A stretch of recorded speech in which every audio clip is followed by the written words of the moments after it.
the deadly war, which is in its third year. The UAE has denied the accusation and did not immediately comment on this latest statement. Sudan is calling on the UN, the African Union and the Arab League to investigate the incident. This is the Voice of Africa News. Welcome to Voice of Africa News, your trusted source for accurate and up-to-date news from across the continent. If you're visiting us for the first time, please share and subscribe to stay informed and connected to the real stories shaping Africa. Your support helps keep our voice strong. Disclaimer: the content in this video is based on credible, publicly available sources, official statements, and other verified online materials. It is meant for educational, informational, and analytical purposes only. We do not promote hate, violence, misinformation, or political unrest. Our goal is to provide meaningful insight into current events, highlight local perspectives, and encourage informed discussion throughout Africa. Paramilitary fighters appear to have opened a new phase in Sudan's civil war after being driven from the capital, in a move which some experts have described as a shock and awe campaign.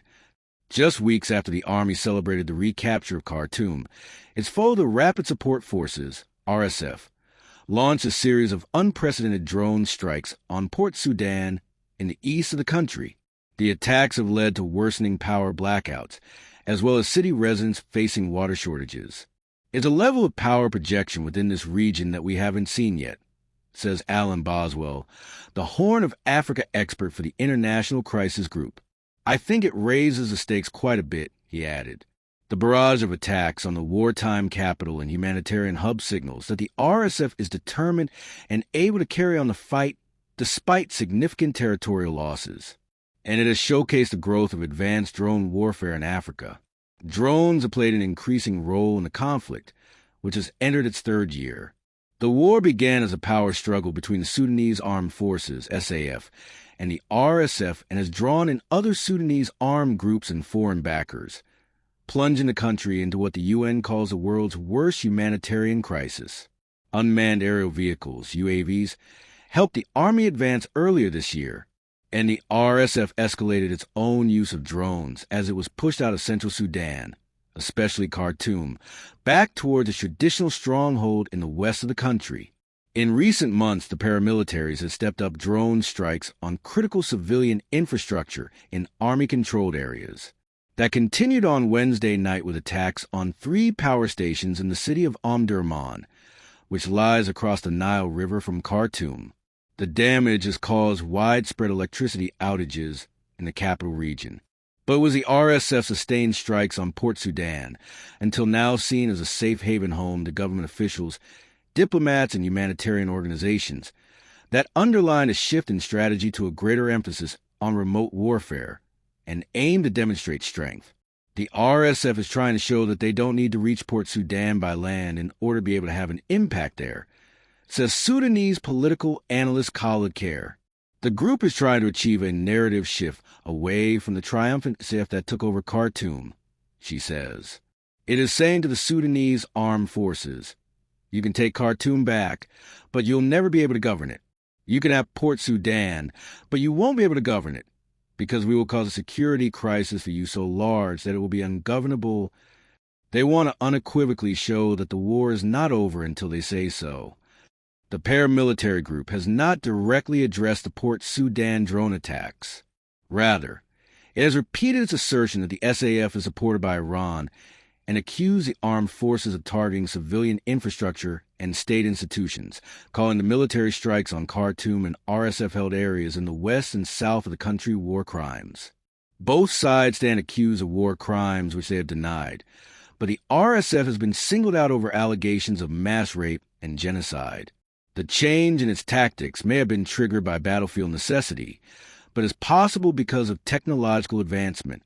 The RSF had previously used what were known as suicide or loitering drones, small UAVs with explosive payloads that are designed to crash into targets and can carry out coordinated attacks.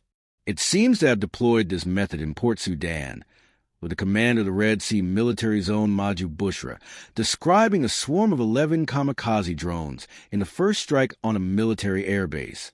He said the army shot them down, but they turned out to be a tactical distraction to divert attention from a single strategic drone that successfully struck the base. The make of this drone is not clear, but satellite images reported by Yale researchers and the Reuters news agency have shown advanced UAVs and airport in South Darfur since the beginning of the year. The defense intelligence company Janes has determined them to most likely be sophisticated Chinese-manufactured CH-95s, capable of long-range strikes. Jeremy Binney, an Africa and Middle East analyst at Janes, told the BBC that photos of what appear to be the remnants of the smaller kamikaze drones suggest they are probably a different version than the RSF had used before and might be better at penetrating air defenses because of their shape. Sudan's capital, Khartoum, and the surrounding state still without electricity on Thursday evening.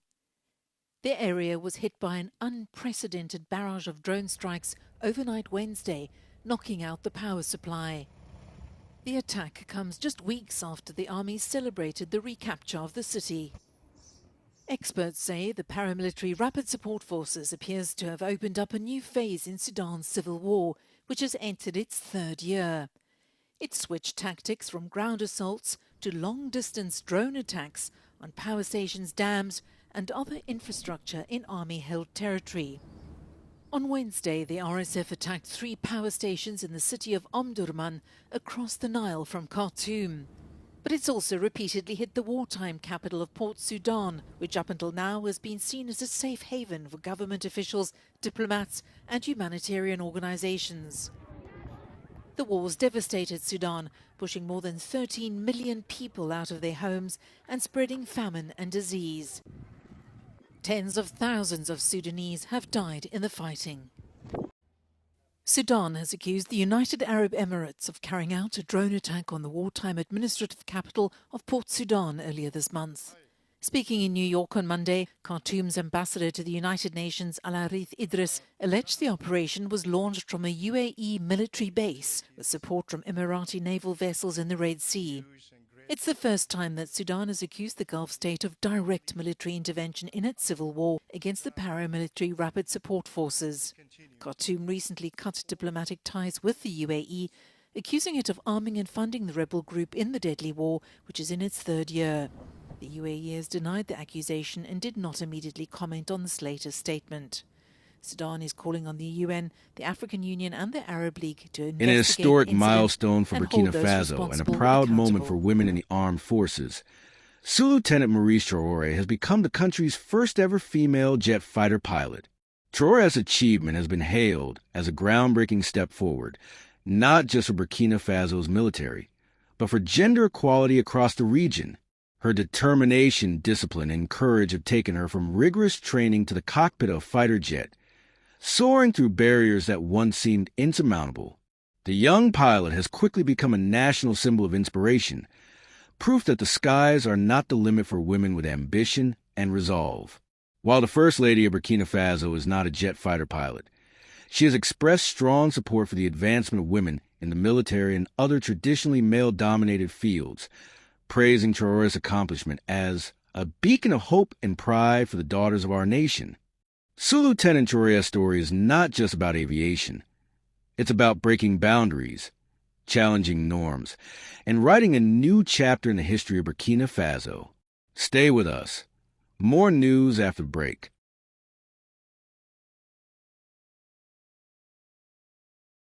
This is the Voice of Africa News. Very good news from Burkina Faso. Now Burkina Faso has produced their very first fighter jet pilot, who is a woman. This is the first woman to be a fighter jet pilot in Burkina Faso. Can you believe this? As you can see from the picture, she's very young. Her name is Maurice Traore. I even thought she's the daughter of Ibrahim Traore. So it seems like those people that are called Traore, they are very important people in this world. But she studied in China about everything. Now she knows everything about the fighter jet, what she need to know, all those things she learned in China. She was told to stay there, to work there, but she said, I want to go back to my country. I want to contribute in my own country. I want to help Ibrahim Traore. Can you believe this? She was offered a lot of money to work in Chinese government so that she can help them, but she said, no, I want to go back to my own country. There is trouble in my own country and I need to do something. Since I know everything about fighter jet, I can go and This is the spiritual father of Ibrahim Traore. Have you ever wondered? They try so many times, 19 times, to take out Ibrahim Traore, but each time failed. They never succeed. It's because of this guy. After a recent failed coup attempt, Ibrahim Traore called all the priests of Burkina Faso, but some people, they're saying that he called native doctors. It was all priests of Burkina Faso. And this guy, this particular guy, is the one who guided Ibrahim Traore. Each time that there is a coup attempt or someone is trying to take him out, this guy always tells him ahead of time and always advise him what to do and where to be. And that's why there is no successful coup attempt, because of this guy. He is always ahead of time in telling Ibrahim Traore where to be and who is trying to take him out. And that's why they are never successful. That's it from us at Voice of Africa News, your trusted source for stories that shape our continent. If you found this update valuable, don't forget to like, share, and subscribe to our channel. Stay informed, stay connected, and be part of the conversation as we bring you the latest updates from every corner of Africa. Until next time, keep your voice strong and keep it African.